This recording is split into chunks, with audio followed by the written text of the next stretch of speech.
Muy buenos días, les damos desde la Ciudad de México, los estamos invitando a que nos sigan en el canal de YouTube Las Empresas Verdes. Invitamos a todos nuestros seguidores a que nos continúen viendo en redes sociales, Facebook, LinkedIn, Twitter e Instagram, en donde nos encuentran como Las Empresas Verdes.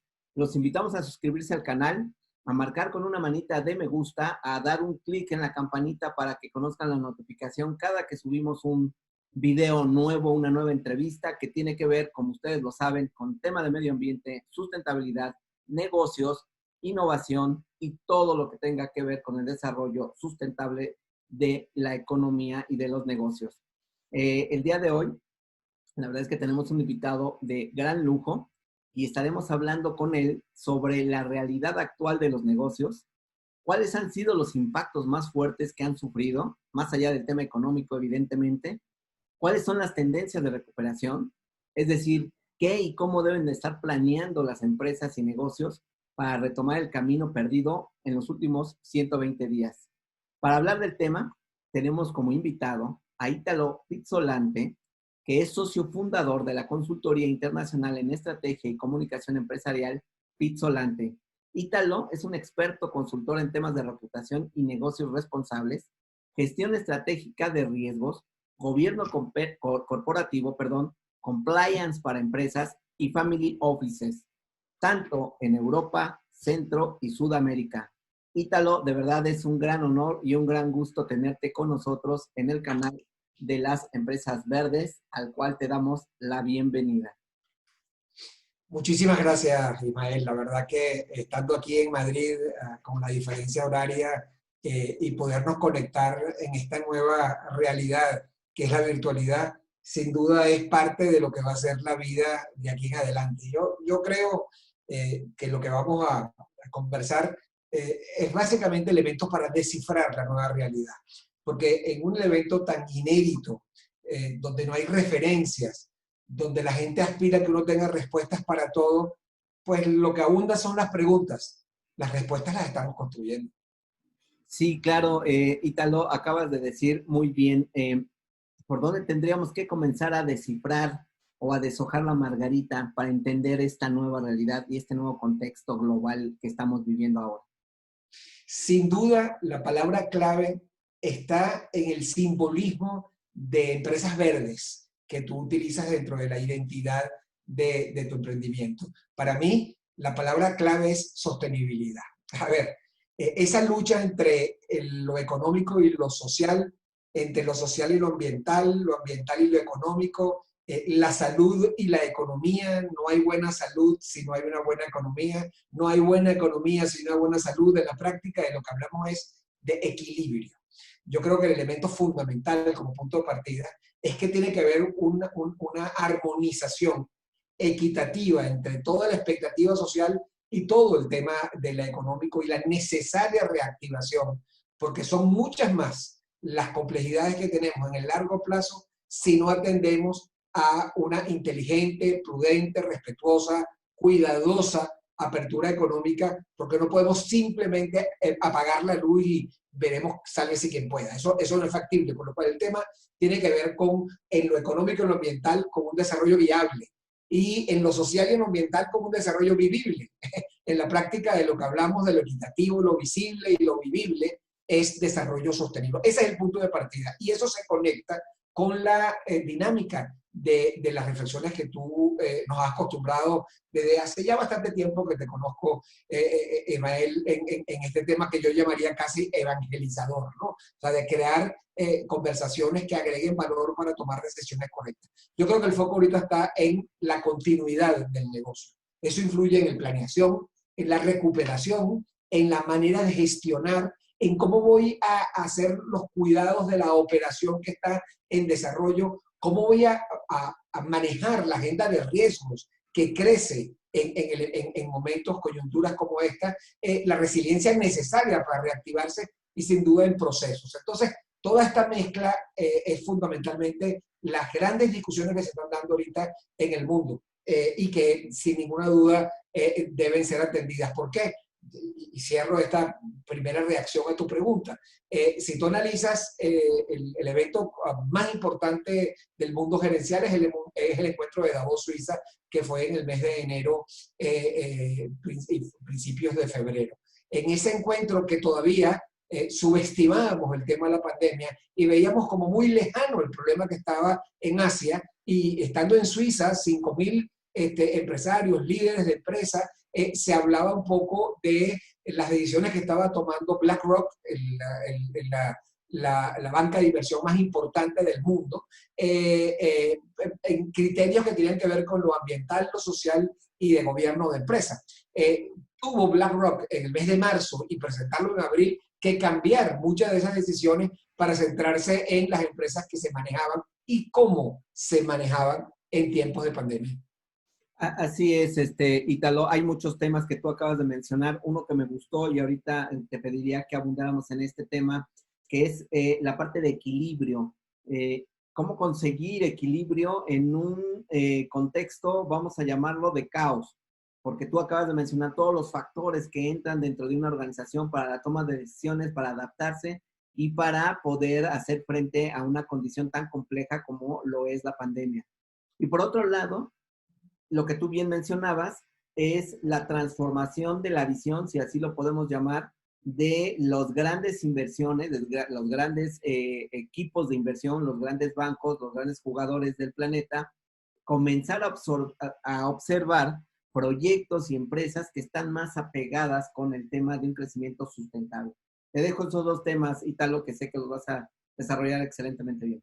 El punto de partida tiene que ver con el propósito de la empresa. Todas las investigaciones hechas, hay un momento muy afortunado para conocer qué está sintiendo y qué está pasando en el mundo, es este en el que todos estamos investigando.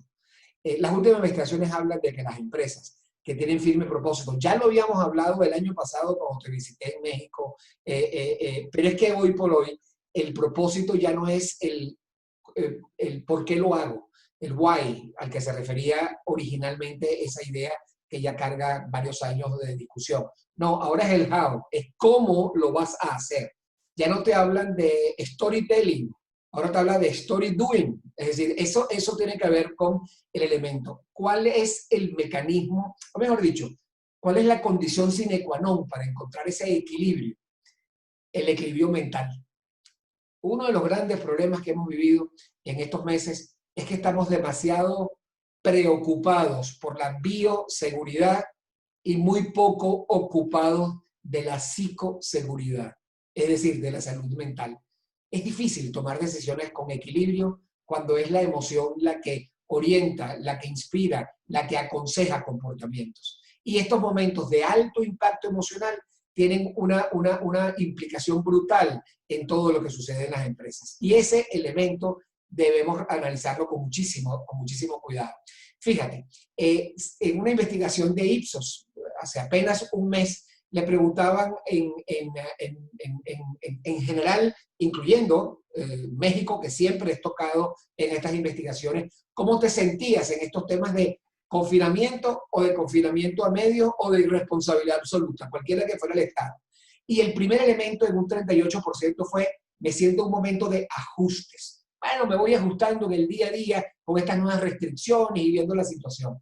El 23% decía, me estoy aclimatando. O sea, voy estableciendo unas rutinas nuevas, enfrentándome a retos nuevos. Entonces, todo esto lo que se está hablando en la práctica es de un impacto dramático que ha generado hábitos que se truncaron, una fatiga general en la gente y una vida social inexistente que lo caracteriza la tristeza, la esperanza, yo diría de alguna manera resignación y en general el desconcierto. Entonces, el elemento que hace más complejo esta situación es que como es muy asimétrico donde se puede, donde hay un desconfinamiento, en qué lugar puedo salir y cuándo me dejan, pero yo no quiero porque estoy aterrorizado, ¿cuál es el foco más importante dentro de ese equilibrio? El equilibrio absolutamente emocional. Ahora, ¿cuál es el foco de cara a la organización más importante? El colaborador. Todas las investigaciones están diferenciando empresas que supieron conectarse con el trabajador de la empresa, la conexión de la empresa y en particular con lo cerca que debía estar el líder. Es decir, toda la investigación ha hecho que las empresas se diferencian. Y mira los números que te voy a contar. Cerca de un 70% de Edelman en su investigación en tiempos de pandemia. Te estoy dando cifras absolutamente del mes de mayo y del mes de junio. Dicen, yo estoy viendo cómo se comportan las empresas para saber si yo voy a seguir comprando o no en ellas. Ese es el consumidor. Pero es que resulta que las oficinas de compliance officer o los oficiales de cumplimiento en las empresas que hacen un informe para las bancas de inversión o para los fondos de inversión o para las empresas que hacen asociaciones, están viendo también qué tipo de información sacaron las empresas en este tiempo para ver si son o no son confiables. Entonces, estos elementos van a impactar, ya están impactando y no van a dejar de impactar en el futuro los negocios, porque la confianza convertida en reputación, es decir, en creer, en darte el beneficio de la duda, en que mis actitudes y mis comportamientos hagan que yo quiera recomendar tu producto, entrar dentro de una comunidad cuando yo me mude de empresa, etcétera, elementos fundamentales para construir, para hacer sostenible a una empresa. Muy buen tema este que acabas de mencionar al final, Ítalo, porque esa pregunta te iba yo a plantear. Confianza. Confianza no solamente, tú lo mencionabas, ¿cómo puede ser confiable una empresa no solamente en la parte comercial, sino con sus colaboradores? ¿Cómo crear esa confiabilidad, Ítalo? Es un tema, yo me imagino, de gran análisis de estudio. Y junto con eso, es cómo construyes, aparte de la confianza, una reputación que te permita lidiar con tu propia realidad. No sé si entiendas un poco la ironía o la analogía que quiero intentar hacer con la pregunta. Bien,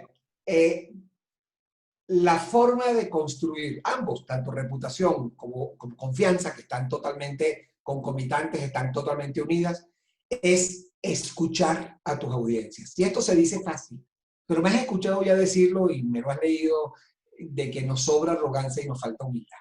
Mira, lo primero es escuchar. Yo te voy a dar cifras de mayo 25, ahorita, de México, en una investigación que hizo Reputation Institute y presentada en México. Los impactos de COVID-19 en la reputación de las empresas en México. ¿Cuál fue el primer hallazgo? La incertidumbre reinante junto a una percepción negativa sobre el impacto de la crisis en la población, al igual que en otros países. Es decir, una visión bastante pesimista.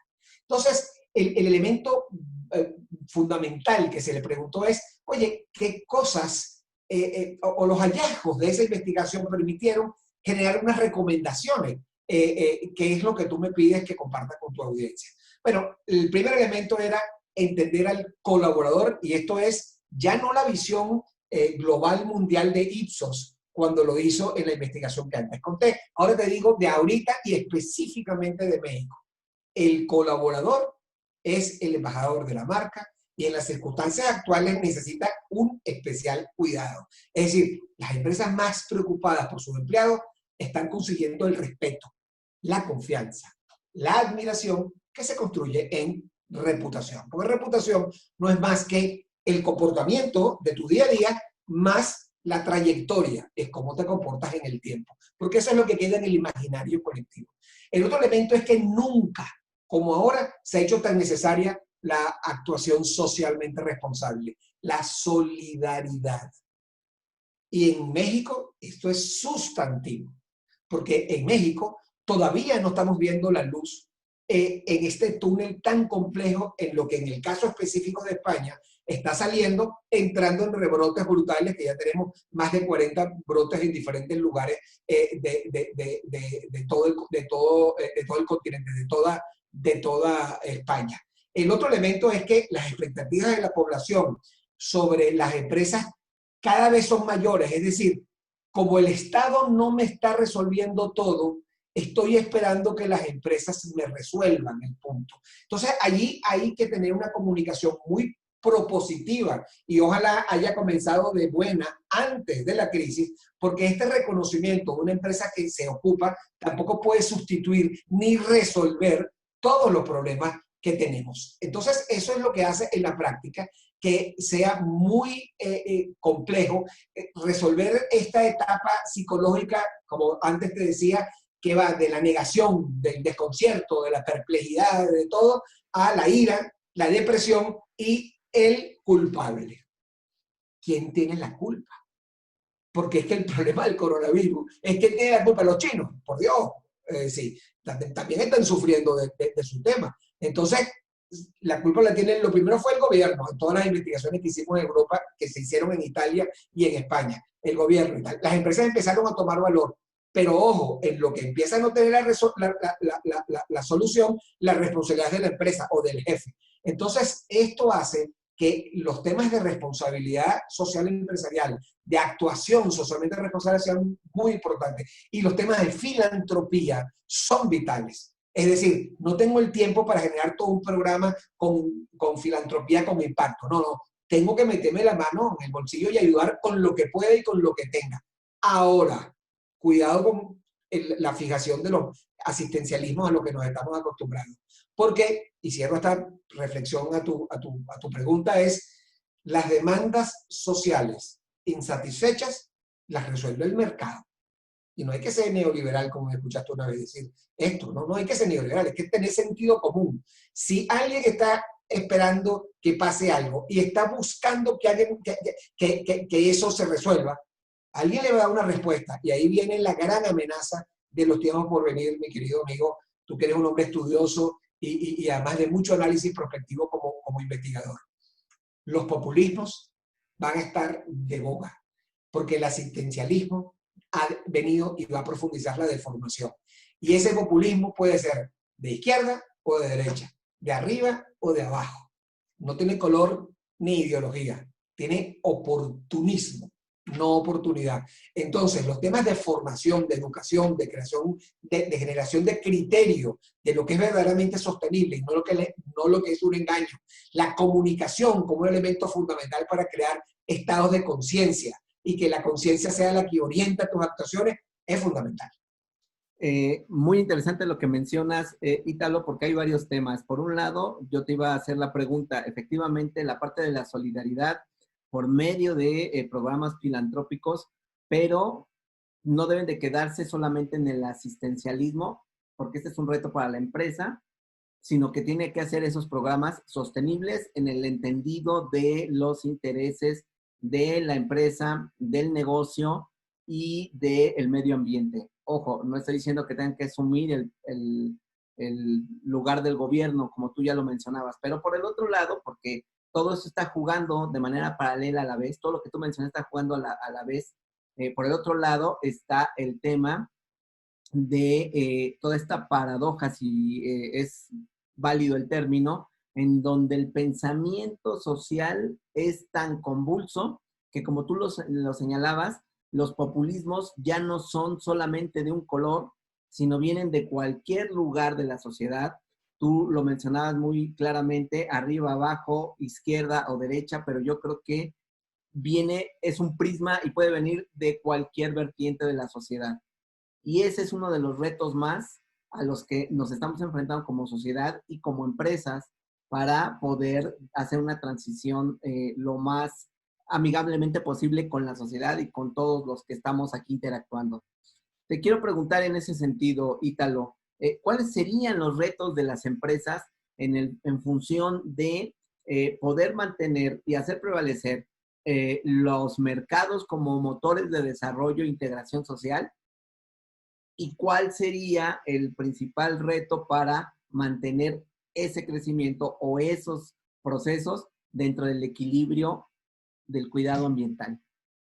A ver, ¿cuál es el entorno donde vamos a estar operando en los tiempos por venir? Más nacionalismos y más cuestionamientos a la globalización. De hecho, una portada de colección de The Economist de hace un par de semanas hablaba de el final de la globalización como la entendimos. Esto significa que el trabajo de compra en casa, de proteccionismo de empresas, va a ser brutal conectado con los nacionalismos. Eso hace que entonces tú tengas que tener un monitoreo constante de los cambios regulatorios que se van a venir dando, que van a ser progresivos y van a ser muy presentes, la verdad, en toda aproximación ideológica de los de izquierda y los de derecha. El otro elemento es que pegado de eso vamos a tener que hablar, trabajar en lo llamo neofundamentalismos. Es decir, la capacidad de escuchar y conectarse va a ser fundamental en lo que yo llamo inteligencia social. Es decir, saber escuchar a mis comunidades, saber escuchar a mi gente.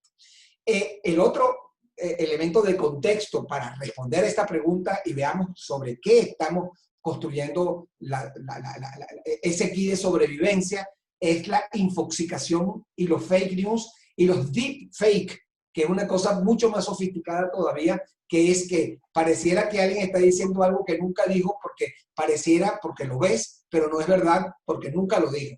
Ese deep fake ya es peor que el fake news y es tan dañino como el exceso de información que nos infoxica permanentemente. Y el otro es los impactos emocionales. Entonces, frente a eso, que es el contexto, respondo a tu pregunta.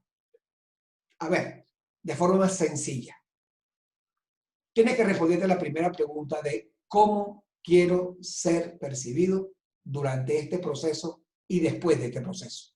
Y eso se dice fácil, mi querido Emanuel, pero yo he vivido, bueno, mi firma cumplió hace apenas unos días 44 años de fundada. Solamente se fundó el 7 de julio de 1976. Se dice fácil, pero eso tiene que ver con un proceso de alineación en empresas familiares de la familia y en empresas, digamos, internacionales de conexión entre la visión y expectativa del headquarter y la realidad local del que opera la compañía en el país. Entonces, esos son atributos. Eso se llama en el mundo de la comunicación estratégica los ejes de posicionamiento. Entonces, lo primero que tienes que hacer es cuáles son los 5 atributos máximos que tú quieres que sean percibidos. Quiero ser percibido socialmente responsable, quiero ser percibido como una empresa transparente, en fin, el que quiera que se decida, que por cierto, son atributos que giran alrededor del propósito. ¿Por qué hago lo que estoy haciendo? Y esa pregunta te la tienes que responder, porque todas las nuevas generaciones, cosa que te quiero hablar en unos minutos, está exigiendo es, dime por qué tengo que trabajar contigo. Dime por qué. Esas respuestas son fundamentales. Uno, posicionamiento. El otro elemento clave es rigurosidad en el desarrollo de tu agenda de riesgo. Y esto es como obvio y parece como simple, pero yo en esta crisis he visto cómo nunca fue mapeado una inmensa cantidad de riesgos porque solamente se concentraron en riesgos operativos funcionales de la empresa, la operación, el proceso, la planta, cualquier contingencia que hubiese allí, pero no la agenda de riesgo reputacional de la empresa. Y es cómo me vinculé con el trabajador, no escuché al trabajador, cómo me vinculé con la comunidad, no escuché a la comunidad, cómo me vinculé con el sector, cómo articulé con otros miembros del sector. Entonces, el primer elemento, posicionamiento, pegado a propósito. El segundo es mi mapa de riesgo. Y sobre mi mapa de riesgo, cómo navegar en cada uno de ellos para mitigarlo. Y eso tiene que ver con el desarrollo de una narrativa, el desarrollo de unos mensajes que no son esos viejos bullets de mensajes claves. No, conversaciones inteligentes alineadas a el cómo quiero ser percibido para mitigar el riesgo que puede afectar mi posicionamiento. Estos temas se discuten a nivel de juntas directivas. Y de hecho, para que tengas una idea, cómo este mundo no lo detiene nadie en materia de mucha más regulación. Al principio, en la primera reflexión, te hablaba de unos elementos que BlackRock y todas las bancas de inversión y los bancos multilaterales europeos y americanos están tomando, que son analizar las empresas desde la perspectiva de su actuación ambiental, social y de governance o de gobierno corporativo, de gobernanza. Pero esos elementos, environmental, social and governance issues, que son eso es tema fundamental. Bueno, resulta que aquí cambió hace 2 semanas y fue publicado la semana pasada los códigos de gobierno obligatoria en la Comisión Nacional de Valores para las empresas cotizadas, las empresas listadas, e invitación a las no cotizadas, porque igual van a ser, aun cuando no sean de capital público, cuando busquen capital de bancas de inversión van a hacerle la misma pregunta que le hacen a las otras. Y se creó y se colocó obligatoriedades en un tema que es un poquito espinoso en nuestras Américas y particularmente en Centroamérica, los derechos humanos y la debida diligencia.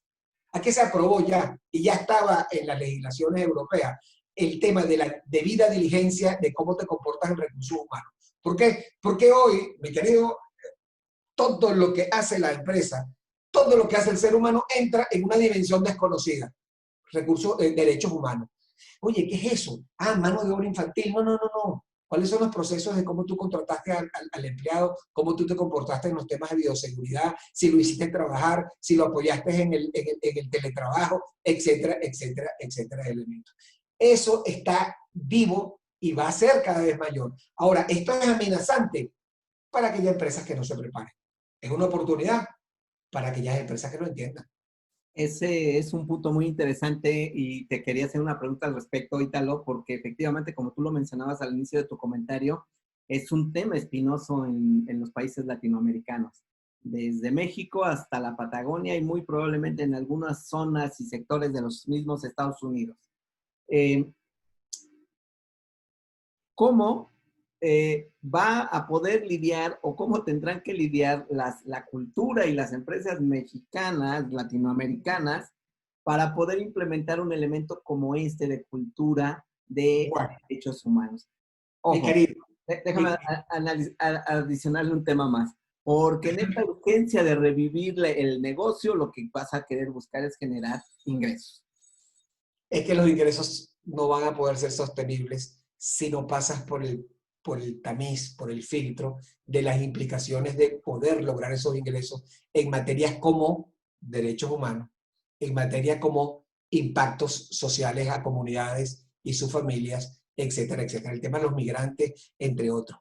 Mira, te voy a dar un elemento de la complejidad, y tú tocaste Estados Unidos y bien vale la pena, para regresar a tu punto, lo que está pasando en cómo esto tiene que ver con los cambios dependiendo de la edad de tus audiencias. Más del 70% de los cuadros ejecutivos en los próximos poquitos años van a estar todos en manos de millennials. Y los centennials, que se escuchaban menos que esa clase, esa generación Z, venían galopando, pero es que ahora empiezan a tomar con los 22, 23, 24 años unos espacios importantes.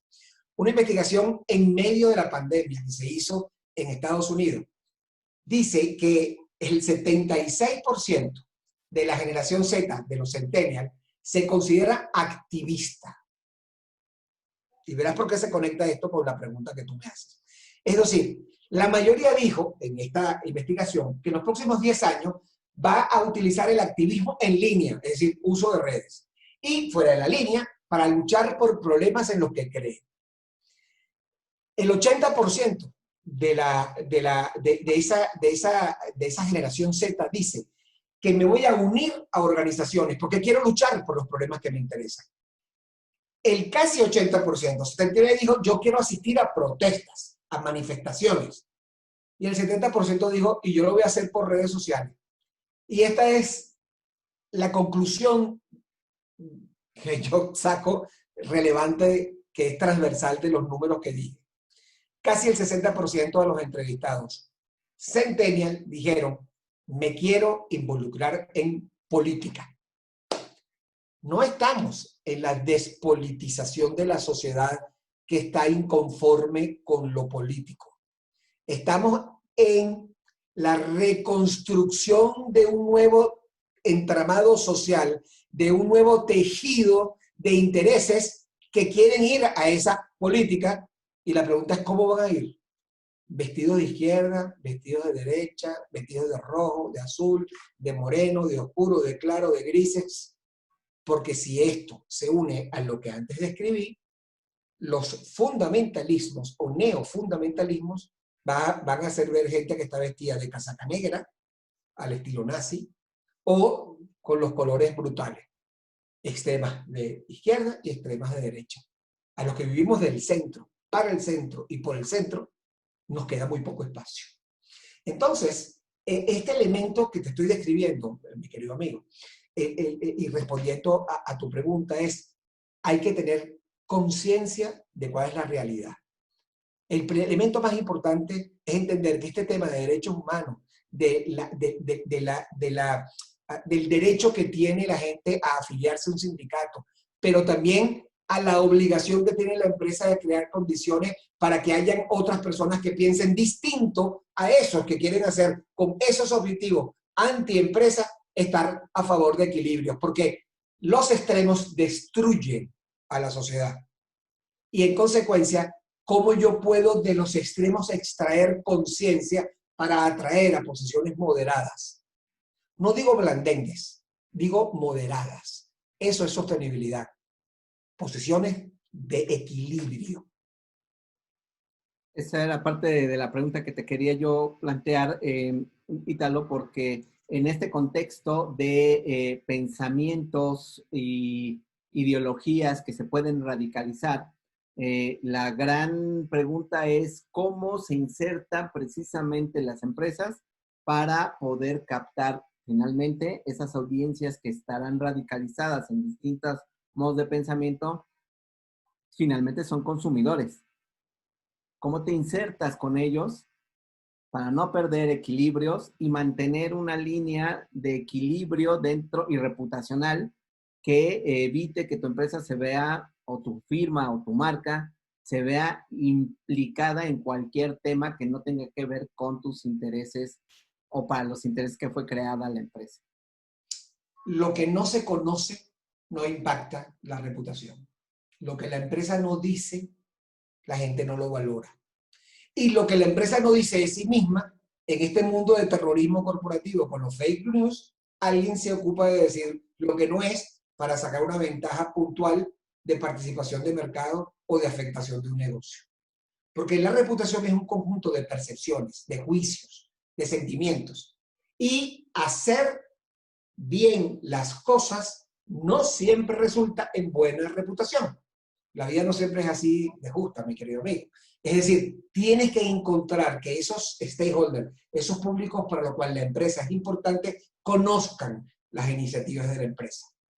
Mi amigo Fernando Prado, un experto en temas de reputación, justamente hablaba de ese tema de juicios y de sentimientos cuando se hicieron los modelos para medir reputación. Y eso tiene que ver con una estrategia donde el tema de comunicación sea fundamental. Ahora, ojo, tú lo hablaste del consumidor, lo hablaba justo con el propio Fernando. No es el momento, y eso fue una conclusión de una investigación en Italia que se hizo sobre reputación, la hizo Reputation Institute en su momento, ahora se llama RepTrak. No es el momento para hacer mensajes comerciales oportunistas. Hay que tener mucha prudencia. Hay gente que está sufriendo y hay gente y hay empresas que están buscando cómo ayudar, pero hay iniciativas que son las que a la gente le interesa saber, que pueden tener una cercanía con la marca producto, pero lo que están trabajando es la marca empresa. Entonces hay que ser tremendamente prudentes en la comunicación. Yo, en mi trabajo profesional y ordenando a mis clientes, les decía, mira, aquí son 4 cosas las que estamos haciendo. Hay una actuación comercial que tiene que ver con el producto, eso es relevante. Hay una actuación institucional que tiene que ver con el interés de la sociedad y la coyuntura, donde se insertan una cantidad de elementos que tienen que ver con el tipo de producto que hace falta. Hay empresas que se han reinventado y de hacer alcoholes para beber, se hacen alcoholes para lavarse las manos, de hacer trajes, ahora hacen mascarillas, de hacer armamento, ahora hacen plantas de respiración para los problemas de las hospitalizaciones de enfermos graves del coronavirus. En fin, las empresas se han repensado y han redescubierto elementos nuevos. Entonces, el primero, actuación comercial. Segundo, ordenamiento de la actuación institucional. Actuación en el COVID específica, que tiene que ver con algo que no se va a acabar porque aparezca la vacuna, porque ese es otro paradigma. No, es que cuando venga la vacuna vamos a celebrar todo como un fin de año y ya se acabó. No. hace falta que me pongan la vacuna. Y para que me pongan la vacuna, hay todo un sistema de salud ineficiente en nuestros países que habrá que ver cuándo le toca a uno o les toca a las mayorías, a cuando algunos tengan la posibilidad de ir más rápido que otros. Entonces, el elemento COVID, de los protocolos en cómo manejar el distanciamiento, cómo manejar la sanidad, la transparencia en términos del cuidado al detalle. No podemos relajarlo, todo lo contrario. Esto va a durar este año y un pedacito el año que viene, con suerte. Y el otro elemento fundamental es continuidad de negocio, las actuaciones vinculadas a la continuidad de negocio, que tiene que ver con qué tipo de relaciones voy a tener yo, donde me está cambiando mi modelo de negocio, donde no voy a poder mercadear en algún cierto tipo de medios porque hay mucho ruido, o no voy a poderme mover físicamente porque esto va a ser todo virtual, etcétera, etcétera. Mi ambiente, este que tú ves aquí, es mi ambiente en el cual yo he trabajado durante 5 meses, desde el mes de inicios de marzo, cuando se empezó a cerrar un poco todos mis viajes. Yo que estaba acostumbrado a 3 semanas al viaje por toda mi vida y tengo 62, de los cuales yo he trabajado desde que tenía 14 años. Entonces, toda la vida yo he estado viajando y eso se acabó. Ah, eso va a cambiar. No, mis clientes quitaron la partida que se llama viajes, porque no lo necesita y porque lo que estaban esperando, en el caso mío, de mí, se lo estoy dando a través de manera virtual. Entonces, eso está cambiando de manera determinante el negocio, Ismael. Ítalo, hay un tema por último que quisiera tocar contigo, a lo mejor lo podemos tocar de rapidito y yo creo que este tema solito da para más adelante explorarlo y creo que tú eres un excelente conocedor del tema, pero tú mencionabas hace un momento del tema de, lo voy a decir de esta manera, si me permites el término, de la contaminación de información vía redes sociales. ¿Cómo lidiar hoy en día los negocios que se enfrentan a todas estas circunstancias que ya platicamos?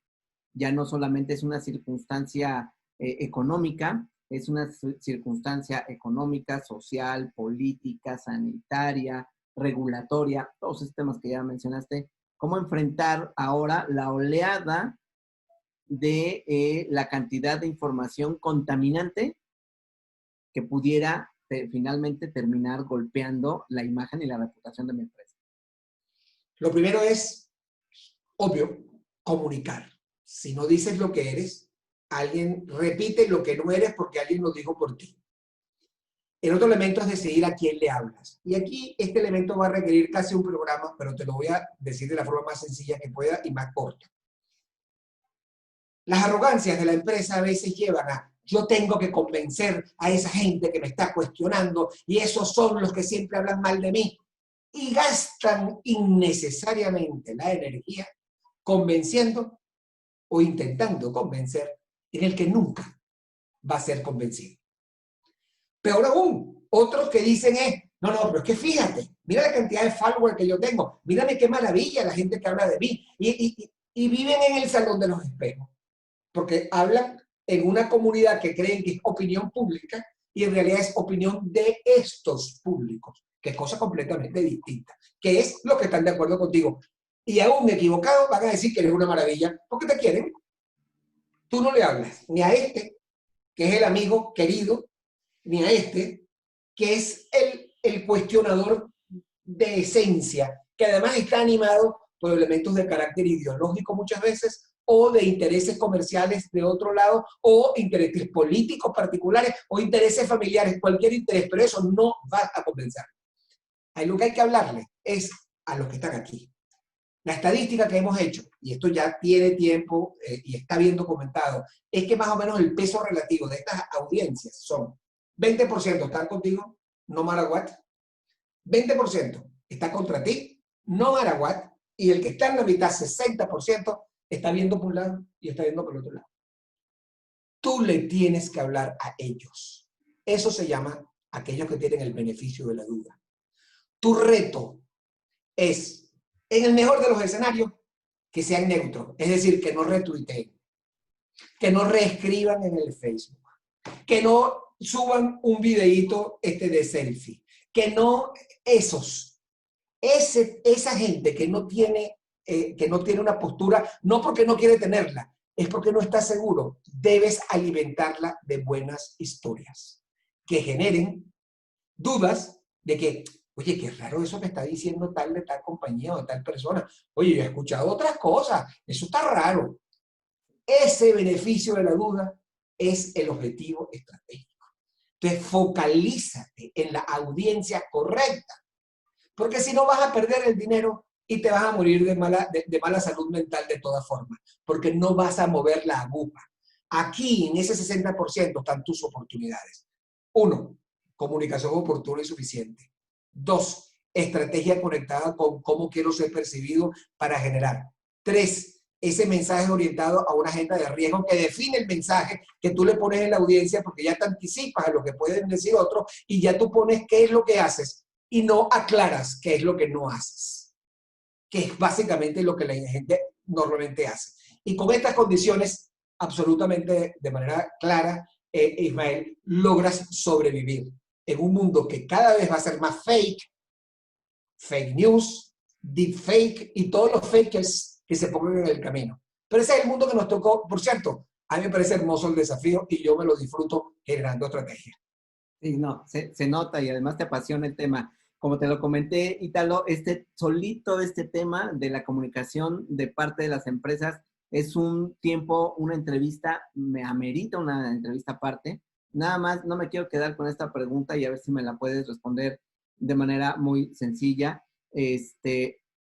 Antes de irnos, me gustaría preguntarte, en este momento de contingencia y de la pandemia, ¿las empresas hemos y han comunicado correctamente? Mira, una inmensa mayoría sí. Yo creo que han aprendido en el camino y han hecho lo que nos ha pasado a todos. Nos hemos equivocado y hemos aprendido. Sí creo que hay conciencia, mi querido Imar. Sí la hay. ¿En empresas grandes o de todos tamaños? De todos. A ver, las grandes han tenido, por razones de escala, la posibilidad de tener más acceso a información de cómo están siendo vistas. Las pequeñas con el sentido común, pero con un sentido agudo de autocrítica y sobre todo de escucha activa.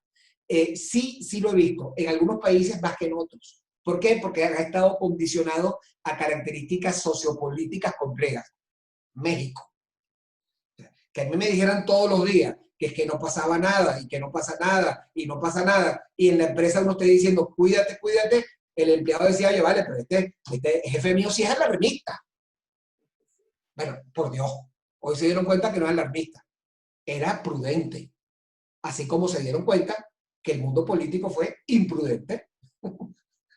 Así es, bueno, no hablamos de Brasil, que el señor está enfermo, y no digo de Venezuela, que ahora también uno de los más grandes también, en un manejo inadecuado, inexplicablemente subestimador de una crisis. Porque, por cierto, y no me la puedo dejar de usar este momento y te la dejo a ti para que la pienses, todo este confinamiento que hubo en su momento no necesariamente respondía a un tema de salud, era de control social. Esa te la dejo y no te la amplío, pero hay que pensarla. Muy bien. Ítalo, te agradezco mucho. La verdad es que siempre es muy grato y muy apasionante platicar contigo. Este es tu espacio. Espero que pronto puedas estar nuevamente con nosotros. Seguramente tienes muchas cosas que platicarnos y pues yo por el momento te doy las gracias de tu tiempo. Ya no te robo más de tu tarde en España y además para que vayas a disfrutar el fin de semana. Estamos pronto en comunicación, Ítalo, y de verdad te agradezco mucho la deferencia que has tenido con nosotros para estar platicando el día de hoy. Siempre, querido amigo, cuando tú quieras. Yo encantado. Muchas gracias, vamos a seguirnos cuidando. Te mando un abrazo virtual desde México hasta España. Hasta luego. Hasta luego.